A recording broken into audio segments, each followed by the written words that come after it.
bojomu nang omah tau kelambung ora?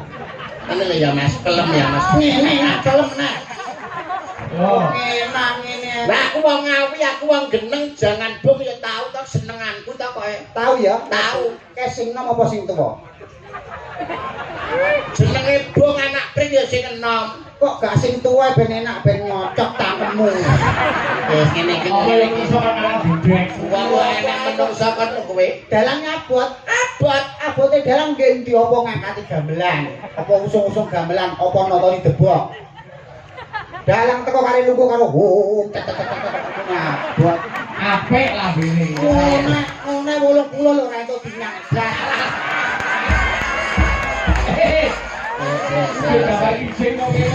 Ngono lho iki lho sing perlu diluruskan ngeten iki lho Mas.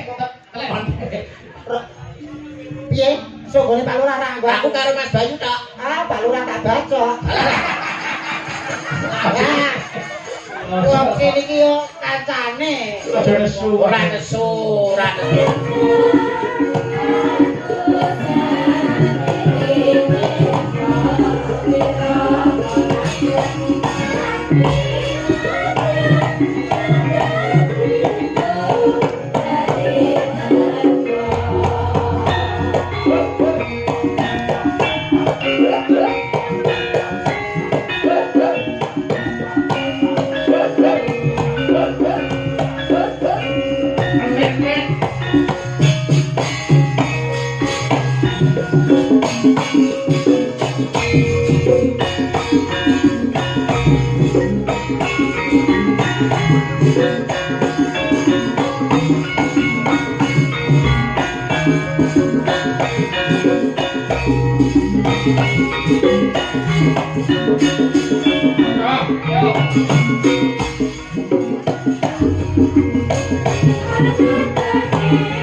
Iya bener ngandammu.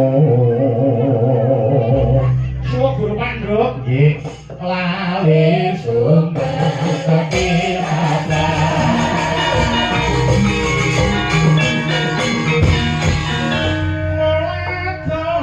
Aku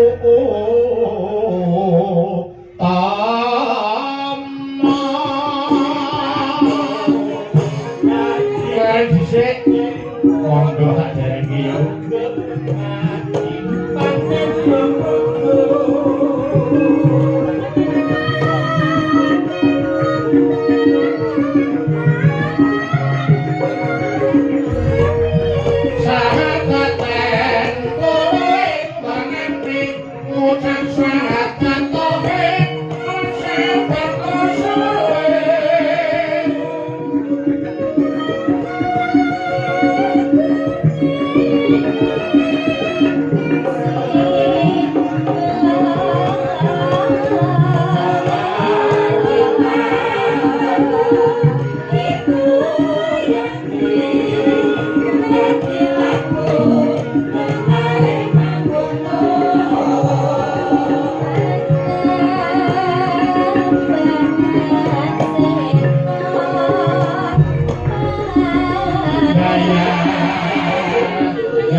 Dene wis paling pirang-pirang kanikmatan wujude nikmat sehat, nikmat sempat, nikmat iman. Satemah bisa tetunggalan apa ora dukuh Keras Wetan 1. Nggih, Desa Keras Wetan RT 3 RW 1 Kecamatan Geneng Kabupaten Ngawi nggih. Alhamdulillah yo. Awit saka pangestuning para pepunden awake dhewe sak kanca wis pareng sowan ana daleme panjenenganing Bapak Gunaryanto Esos MSI lan Ibu Tutut Winastri AMJ. Iya Nduk dawuh kowe ngerti apa ora iki kagungan kersa apa? Yen ora kleru kagungan kersa ngunduh mantu.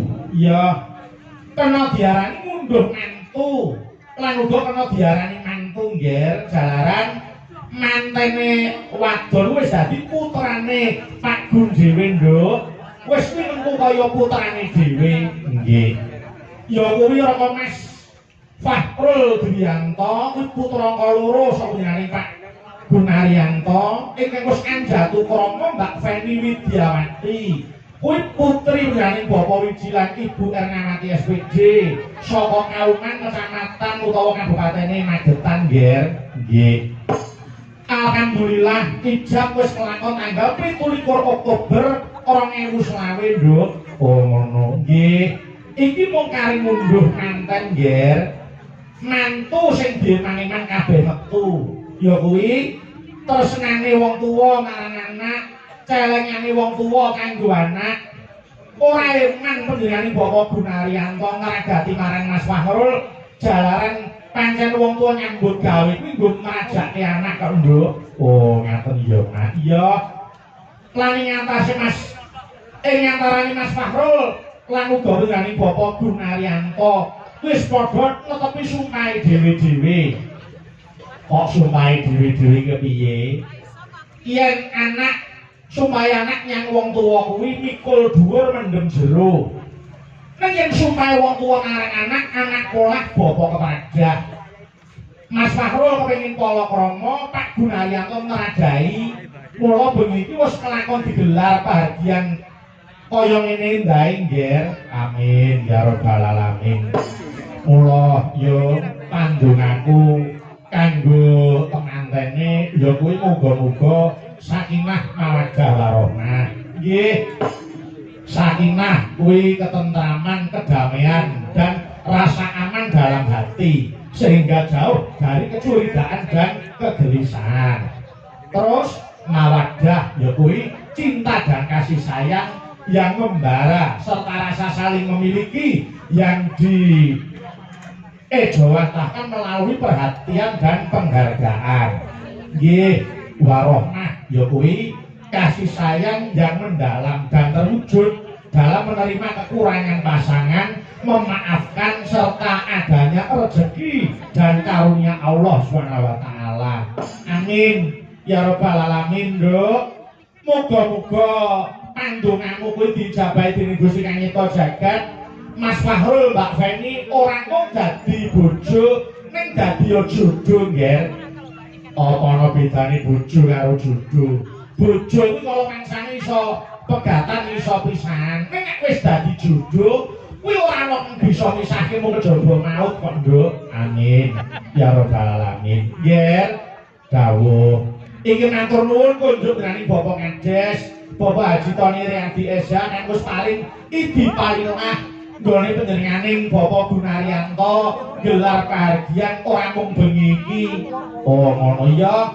wingi bengi orkes Melayu utawa dangdut oh nggih awan mau uyon-uyon utawa kelenengan dene bengi iki pagelaran wayang kulit awake dhewe sing timbalan sowan ana dalem kene nggih matur nuwun Yoyong dene ketua panitia Bapak Sukanto oleh ngopeni para kanca pengarawit wis ora kira-kira tenang kok nggih wis iki para pengarawit iki diuja saupanane wis dadi unen-unen to ya kok seniman ki yen mulya ya kaya raja nek sengsara ya sak isore kere nggih ning bengi iki mulya tenan Nduk ngono nggih iki daran wis prasmanan kae awake dhewe arep munggah panggung wis ngliwati daran andher kagem para tamu para pengarawit ya ngono mung kali kuat-kuatan wetenge nggih mangane diukehi ora apa-apa cedhak kali kok nggih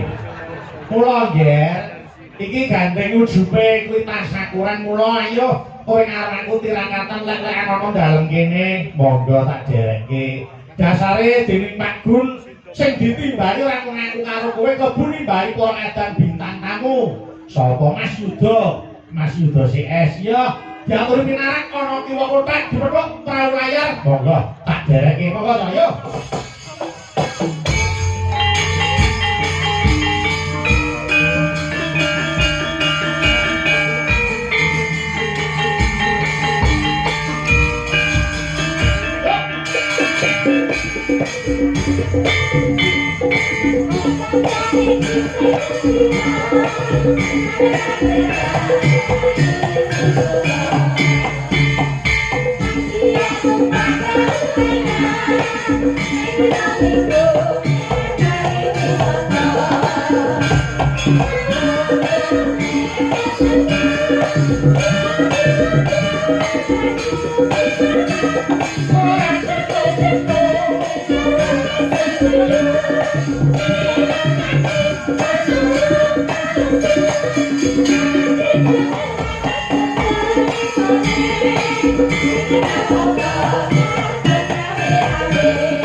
Waalaikumsalam warahmatullahi wabarakatuh. Selamat malam Mas Bayu. Amin ya rabbal alamin. Mas syukur wonten ngarsanipun Gusti. Kula panjenengan iso ketemu wonten Keras Wetan mriki. Alhamdulillah wa syukurillah.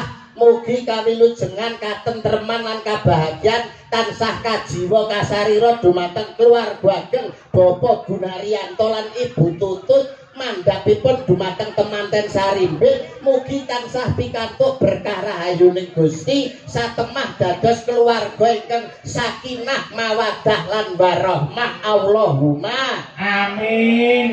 Mas Yuda. Nggih. Bejo besane wong tuwa niku yen iso mala kramake putrane menangi nggone ndhautke putrane Mas. Leres.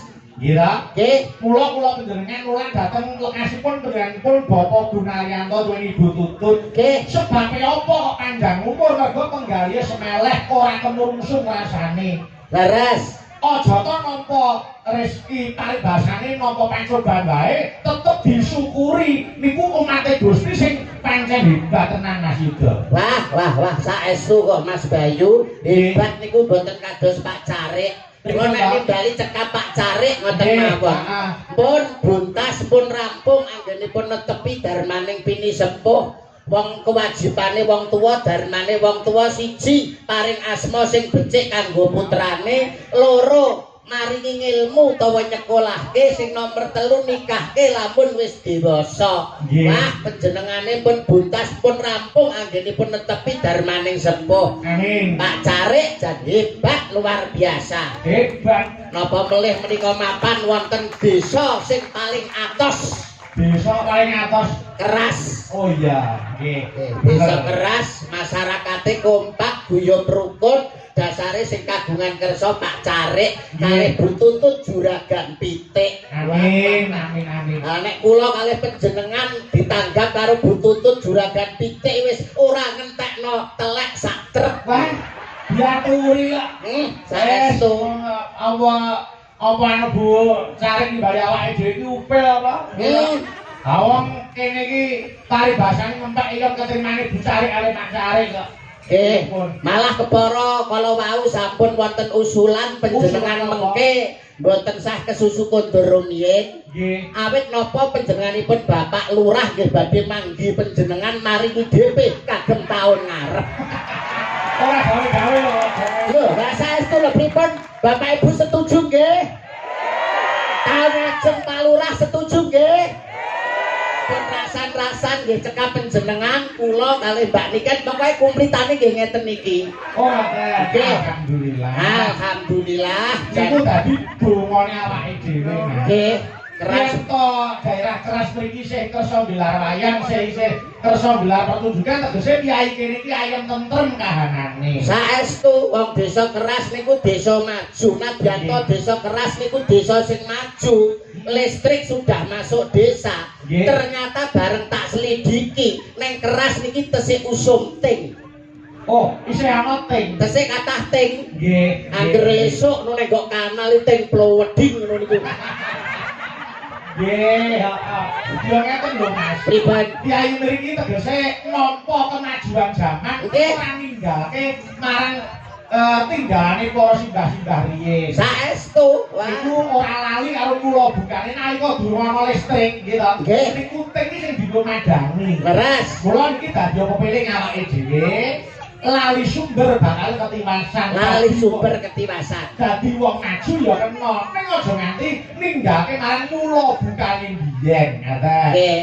Ya contoh ya kiai kene wajar, kiai Grapyak Semarang. Nadyan sore naudan niku semanten para pamirsa dalu menika sing ngancani awake dhewe nggih. Alhamdulillah isih akeh Mas Yuda. Boten ngirangi guyub rukun lan tandha tresnane dumateng budaya nyatane sing kepareng rawuh sakmenten kathahipun menika pratandhakaken bilih desa keras menika masyarakatipun guyub rukun ayem tentrem. Amin. Ning niku Mas Yuda. Nggih. Kula ngimutke dhateng para pamirsa sing tengen tanggung hati-hati nggih. Nek sing kono lho Mas, sing iki nek kok sampeyan kiwa kae lho sing. Nggih, sing kiwa nggih. Ku nek dumujeng apa keblok ya hati-hati nek kepleset gak nyemplung kali. Nggih. Wah, tenan ya. Malah sekeca lho Mas. Para napa mriku sederek-sederek dulur-dulur sing mirsani wayang iki malah penak ae. Lah piye penake? Masa enek ndelok wayang kok karo mancing. Wah, wis jan penak tenan kok. Alhamdulillah. Luar biasa menika saking guyub rukunipun tresnanipun dumateng panjenengan napa melih masyarakat keras menika benten kalian daerah lintunipun Mas. Napa bedane? Alah saka lomongsane daerah liya niku sok seneng gegeran, sok seneng tawuran, tapi nek masyarakat mriki kondusif guyub rukun. Daerah liya karo tangga iso gak gelem nyopo, karo dulur sok gak gelem akur, tanggane tuku kulkas atine panas, tanggane tuku gelang atine melang-melang, tanggane tuku kalung atine bingung, tanggane tuku ceret lho mentret. Iku mergo saka ora akure isine iki mung ngeri atine kuwi. serik. Ayo untung kaya Pak Carik niku gak duwe sifat serik, tumindake sarwa apik, dasar sing wedok usahane pitik, duweke sithik diklumpukne kanggo nanggap wayang kulit, insyaallah barokah tambah apik. Allahumma Amin, amin. Wajar. Nimbali Mas Yuda iki ora rugi. mboten rugi, malah sing rugi kula. Lah piye ta? Ngejak coro keton iki gak omong blas. Ya Allah Gusti, nuwun sewu lho Kakang blekok moncrot. Ora sampe mandrot. Lah nyapa? Ya mung cemet ngono tok. Kakang blekok cemet mbok katuran ngendika wong iki wis awake dhewe karo Mas Bayu kok iso. Aku suwe lho ora ketemu karo Mas Mondo. Uwangen aku iki karo Mas Yuda. Nah, iya, Bro. Piye Mas Mondo? Pripun Kok iki suwe ora ketemu Mas Mondo. Nggih. Aku kangen, Mas. Kali Mas Yuda niku kangen. Apa ngantane iso dadi dicak panggung iki ya arang-arang. Arang-arang. Kok lari sih ora jamak. Nggih, panjenengan semanten ugi mulai saka tresnane panjenengane Pak Carik kali panjenengan kula nggih boten piyambak. Lah jenengan lah boten sumerep to Mas. Apa? Masyarakat iso guyub rukun, pakliran wayang kulit iso jenjem tentrem, masyarakat iso manunggal dados setunggal. Niku gara-gara sinten lah gak ngerti. Sopo sing dalari? Lah niki Mas Mondol nggih menika salah setunggale dagelan sing menungso raine kaya cok bakal. Cok bakal ndoke siji kok. Lah ndokmu pira? Loro. Ya keceken sitok to kok iso karo Mas Bayu kan lho. Selamat malam Mas Mondo. Nggih, selamat malam Mas Bayu Ijo.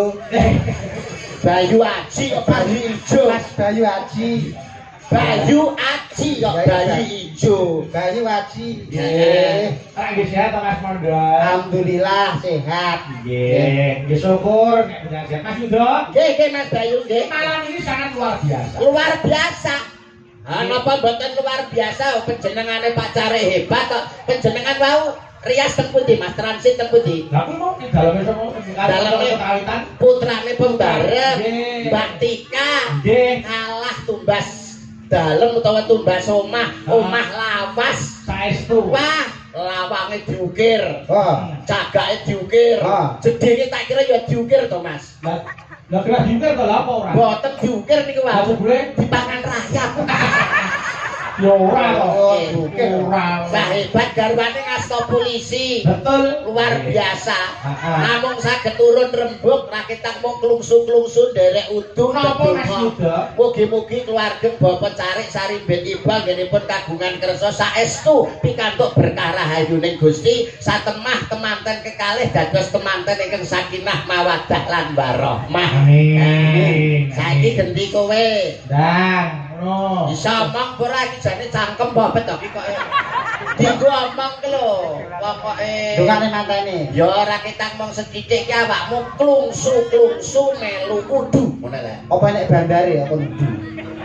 Lho ngene iki mulai ngecek ta. jenenge klungsu melu udu ki awakmu ki nyumbang apa ngono lho kanggo Pak Carik. Pangan dhewe arek sumbangne Pak Carik. Ngene lho, kowe saka omah rene iki oleh-olehmu apa? Nggo Pak Carik iki lho. Wong kula niki mriki malah golek lho Mas kok goleh-oleh. Walah. Koe Wis karepmu ngono. Kowe iki keluargane Pak Carik iki ben piye ngono lho. iki ben ngono ae. Wis ngene iki lho bocah kok iso.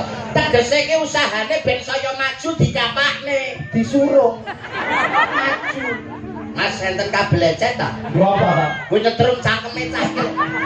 Ja omongan kok ora nek benere blas melu ndonga. Yen cara aku tumrap aku ngrasuk agama suci, tak dongakne barokah Allahu laka wa barokah alaika wa jama'a bainakum fil khair. Muga dadi keluarga sing kebak barokah lan dikumpulke karo wong-wong kang saleh. Allahumma Amin. menak lancar. Ya kowe, Nganggo basa arep kaya awakmu. Lho, ya kudu iso to. Dikira ora iso kok. Kanggo temanten to Iya kanggo temanten. ayo piye coba bungane? rungokno. Oke. Iya kok iso. Iso ya aku ra buder. Bocah. Bismillahirrahmanirrahim. Bismika Allahumma ahya wa bismika amut. Kene iki keras wetan lho. Sing Kecamatan santri Geneng lho. Oke santri para alim ulama ki oke lho. Godhange para kiai, kedunge para alim ulama, akeh para santri, akeh ulama lho. Tembungmu sak limah kok nyocok rasane ngati iki lho. Kowe iki lho ndongakne manten piye? Gak krungu to Mang aku ndonga banter. Piye to jajal piye? Rungokno. Bismillahirrahmanirrahim. Bismika Allahumma ahya wa bismika amut. Lho, krungu ora? Cah kocluk, cah gendeng, cah kentir. Kuwi ngono jenenge doa tidur, doa arep turu. Cah kocluk, cah gendeng, cah kentir. Ngerti ya, manten nek radang turu kapan metenge. Oh iya bener. Bener. Ketoke sak keliraman. Sak celeraman. Lambene Mas Pondone kaya mawut. Ning isine bener. Isi nobet wong lambe kaya ngene kok mawet wong bentuke kaya jumbleng. Wong Lambe iki jumbleng. masih dikaya ngopo awakmu ki cara nyambut gawe utawa cara wong omah-omah iki kan luwih suwe saka temantene. Mesine kan kowe iso menehi tutur sembur. Ayo mbok nuturi. Nah. Tutur sembur ki piye ning manten ngono. Ula piye kok nyembur. Tutur sembur ki maksud iki kata mutiara lho. Kata mutiara kanggo temanten supaya rumah tanggane bahagia ki kowe kan duwe resep. Oh, alah arep masak terus kita resep. Resepe anu nasi goreng. Ngene. Kata terakhir nggo manten saka jenengan apa wis? War bongko ya kata terakhir. Wong jak omongan bakal iki mau dicopet ngene ayo kok iso. Kanggo ndonga temanten ki lho, cara konsepmu ki piye? Lah kabeh wis ana kuncine kok Mas. Weh edan tenan kok. Kabeh iki urip ning alam donya kabeh ana kuncine. Tegese wong omah-omah sadurunge omah-omah lan omah-omah kuwi ana rumus utawa ana kunci. Ana rumuse ana kuncine. Matematika apa kok rumus? Ora ngentahi. Ora ngentahi. Baru adene tinggal iki sing tenanan langsulan kok rumuse apa? Rumuse wong omah-omah, kunci wong omah-omah sakurunge dadi manten kudu piye? Loh, tetep kuncinya hanya 3. Apa kuwi? A, B, C. Manten nek mbok tukokno kecap iku ngecroti matamu kuwi. Kunci wong dadi manten ada 3. 3. A B C. Kuwi enek maknane, Enak maknane. enek karepe. Enak karepe. Wah edan tenan kok gundul iki kok iso. Wis mari kok. Karepe apa karepe? Huruf yang pertama adalah A. A. Anak loro kudu padha senenge. Weh. Bocah loro lanang wadon kudu padha senenge. Mergo dadi manten ora iso dipaksa rasane. Betul. Mula kudu padha senenge. Padha senenge. Nek wis bar A terus B. B. Bapak ibu kudu merestui. Bapak Ibu kudu merestui, mergo restu wong tuwa ki padha karo ridhone pangeran supaya anak turune dadi keluarga sing bahagia. Amin. Bapak Ibu kudu merestui. A, B, C saiki. C cukup dibawa ke KUA sah. Hebat kumbeng negara. Hebat. Wong modele ndas-ndasane kaya cilok ini lho kok ngawur tembung sak tembung iki kok ya iso lho kok iso. Ngene masuk gak cilok. Ngawur ngene kok cilok. Lah iki apa? Iki ngono tahu bulat. Digoreng dadakan 500-an langsung kok dilet. Taruh itu diraih gak tahu. Tahu bulan. Kuwi sadurunge duwe dadi manten. Heeh. Konsepe ABC. Lah nek wis diwisuda pinangka temanten wis sah menurut agama lan negara, konsepe Wis apa? omah-omah. Wis omah-omah. Tetep A B C. Lho kok ABC meh. Kabeh rumusnya ki ABC. A yang pertama, Anak istri yang diutamakan. oh, nek wong omah-omah Omah-omah. Lho, wis anak omah-omah. istri harus diutamakan. Terus B, Bungah susah dilakoni wong loro. Wedan jelas itu. Pak Lurah medun langsung menehi DP iku jelas. Jelas DP panjer to. Heeh. DP dupak. A, A B terus saiki C. C cinta sekali untuk seumur hidup. weh. Kabeh ya aneh kuncine. Mosok yo kanggo wong omah-omah tok. Ora wong omah tok. Lah apa? MC bareng kuncine yo mau ABC. MC protokol dalang manten. Dalang manten yo cukup ABC. A yang pertama, Assalamualaikum warahmatullahi wabarakatuh. Oh iya, pembukaan. Pembukaan. Terus B, B, Bapak-bapak, ibu-ibu hadirin sekalian, bageke. Terus C, cukup sekian, terima kasih. lah kok cekamen.